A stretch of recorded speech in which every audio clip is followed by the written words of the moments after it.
Hi friends, இந்த வீடியோவில் நம்ம வந்து எதை பற்றி பார்க்க போகிறோம் அப்படின்னா, ஃபோன்பேயில் வந்து நம்ம வந்து ஒரு அமௌண்ட் வந்து பார்த்திங்கன்னா சென்ட் பண்ணியிருப்போம். ஸோ அந்த அமௌண்ட் வந்து பார்த்திங்கன்னா சக்ஸஸ்ஃபுல்லாக சென்ட் ஆகிருக்கும். பட் ரிசீவருக்கு வந்து பார்த்திங்கன்னா அது வந்து ரிசீவ் ஆகியிருக்காது. ஸோ அந்த மாதிரி ப்ராப்ளத்தை வந்து எப்படி சால்வ் பண்ணுறது பற்றி அந்த வீடியோவில் வந்து பார்க்க போகிறோம். சரியா? ஸோ ஃபஸ்ட் வந்து பார்த்திங்கன்னா நான் வந்து ஃபோன்பே ஆப் வந்து ஓப்பன் பண்ணிக்கிறேன். ஸோ ஃபோன்பேயில் நீங்கள் யாருக்காச்சும் வந்து பேமெண்ட் பண்ணீங்க அப்படின்னா, அதற்கான ட்ரான்சாக்ஷன் ஹிஸ்ட்ரி வந்து பார்த்திங்கன்னா கீழே உங்கள் பாட்டமில் வந்து பார்த்திங்கன்னா ஹிஸ்ட்ரி அப்படின்னு ஒரு ஐக்கான் வந்து தந்திருப்பாங்க. அதில் தான் செக் பண்ண முடியும். ஸோ இதில் வந்து பார்த்திங்கன்னா நம்ம பெய்ட் பண்ணதுக்கான எல்லா ப்ரூஃப்மே இருக்கும். ஸோ நம்ம வந்து பார்த்திங்கன்னா சக்ஸஸ்ஃபுல்லாக வந்து ஒருத்தவங்களுக்கு வந்து பேமெண்ட் வந்து பண்ணியிருப்போம். பட் அவங்களுடைய பேங்க்கில் வந்து அது ரிசீவ் ஆகியிருக்காது. ஸோ அந்த ப்ராப்ளத்தை எப்படி சால்வ் பண்ணுறது அதை தான் அந்த வீடியோவில் நான் சொல்ல போகிறேன். ஸோ நீங்கள் வேறு ஏதாச்சும் ஒரு ஆப்பில் வந்து பே பண்ணி அது வந்து ரிசீவ் ஆகாமல் இருந்தது அப்படின்னா, அதற்குமே வந்து பார்த்தீங்கன்னா இந்த ஒரு மெத்தட் தான் நீங்கள் வந்து ஃபாலோ பண்ணணும். சரியா? ஸோ நான் வந்து பார்த்தீங்கன்னா ஃபோன்பேல எப்படி பண்ணுறதுன்னு சொல்கிறேன். உங்களுக்கு கூகுள் பே, பேடிஎம் அந்த மாதிரி ஆகியிருந்தது அப்படின்னா, அது இதில் என்ன ப்ரொசீஜர் சொல்கிறனோ அதே ப்ரொசீஜர் அதில் வந்து ஃபாலோ பண்ணிக்கலாம். இந்த ஒரு ப்ராப்ளம் வந்து பார்த்தீங்கன்னா எனக்குமே வந்திருக்கு. அதை எப்படி நான் சால்வ் பண்ணேன் அப்படின்றத நான் வீடியோ கடைசியில் உங்களுக்கு வந்து சொல்கிறேன். இப்போ டேரெக்டாக நம்ம வந்து விஷயத்துக்குள்ளே போயிடலாம். நான் வந்து பார்த்தீங்கன்னா இப்போ வந்து பெய்ட் பண்ணதுக்கான ஒரு ட்ரான்சாக்ஷன் வந்து செலக்ட் பண்ணிக்கிறேன்.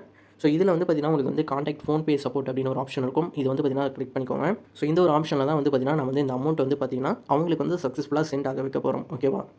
ஸோ இதில் வந்து பார்த்தீங்கன்னா ஒரு கன்ஃபர்மேஷன் வந்து கேட்டிருப்பாங்க. அதாவது நீங்கள் சென்ட் பண்ணீங்கல்ல, ஸோ அவங்களுடைய பேங்க் ஸ்டேட்மெண்ட் வந்து நீங்கள் செக் பண்ணீங்களா அப்படின்றத வந்து கன்ஃபர்மேஷன் கேட்டிருப்பாங்க. ரெண்டாவதா வந்து பார்த்தீங்கன்னா amount not credited to the receiver அப்படின்னு இருக்குல்ல, இதை வந்து பார்த்தீங்கன்னா செக் பண்ணிக்கலாம். ஸோ இது வந்து ஏன் கிளிக் பண்ணோம் அப்படின்னா, நம்ம சக்ஸஸ்ஃபுல்லாக சென்ட் பண்ணிட்டோம். பட் அவங்களுக்கு வந்து ரிசீவ் ஆகல. அவங்க ஸ்டேட்மெண்ட்டு செக் பண்ணி பார்த்துட்டாங்க. அதுலேயுமே அவங்களுக்கு ரிசீவ் ஆன ப்ரூஃப் வந்து இல்ல. ஓகேங்களா? ஸோ அதனால தான் இந்த ஆப்ஷன் வந்து கிளிக் பண்ணோம். ஸோ இப்போ அகைன் வந்து பார்த்தீங்கன்னா ஒரு கன்ஃபர்மேஷன் வந்து கேட்டிருப்பாங்க. ஸோ அவங்க வந்து செக் பண்ணிட்டாங்க. பட் அதில் வந்து ரிசீவ் ஆனதுக்கான ப்ரூஃப் வந்து இல்ல. ஓகேங்களா? அது வந்து நம்ம கொடுத்துட்டோம். ஸோ இப்போ வந்து பார்த்தீங்கன்னா இவங்க ஃபோன்பேலேருந்து ஒரு மெசேஜ் வந்து தந்திருப்பாங்க. ஸோ ஒரு குறிப்பிட்ட டேட் வந்து இங்கே மென்ஷன் பண்ணியிருப்பாங்க. ஒரு 5 டேஸ் டேட்டுக்குள்ளே அவங்களுக்கு வந்து நாங்கள் பேமெண்ட் சக்ஸஸ்ஃபுல்லாக கிரெடிட் பண்ணிடுவோம் அப்படின்றத இங்கே இன்டிமேட் பண்ணியிருப்பாங்க. ஸோ அந்த டேட்டுக்கு மேலே வந்து பார்த்தீங்கன்னா ரிசீவருக்கு வந்து அந்த பேமெண்ட் வந்து சென்ட் ஆகிரும். ஓகேங்களா? சென்ட் பண்ணிட்டோனே வந்து பார்த்தீங்கன்னா ஒரு கன்ஃபர்மேஷன் மெசேஜ் வந்து தருவாங்க. ஸோ அந்த மெசேஜை செக் பண்ணுறதுக்கு தான் அந்த ஒரு டிக்கெட் ஐடி வந்து யூஸ் ஆகும். அதை எப்படி பார்க்கணும் அப்படின்னா, மேலே இருக்க அந்த வியூ டிக்கெட்ஸ் இருக்குல்ல, இது வந்து பார்த்தீங்கன்னா செலக்ட் பண்ணிக்கலாம்.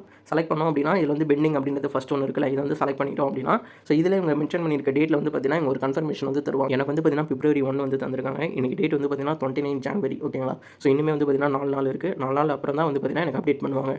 ஸோ இந்தமாரி ப்ராப்ளம் எனக்கு ஆல்ரெடி வந்திருக்கு. அதற்கான ப்ரூஃப் இங்கே வந்து காமிக்கிறேன். பார்த்தீங்கன்னா எனக்கு வந்து நான் மெசேஜ் பண்ணியிருந்தேன். எனக்கு வந்து பார்த்தீங்கன்னா இவங்க சக்ஸஸ்ஃபுல்லாக டெபாசிட் வந்து பண்ணிட்டாங்க. ஓகேங்களா? ஸோ 6 நாள் அப்புறம் தான் இவங்க வந்து மெசேஜ் பண்ணியிருந்தாங்க.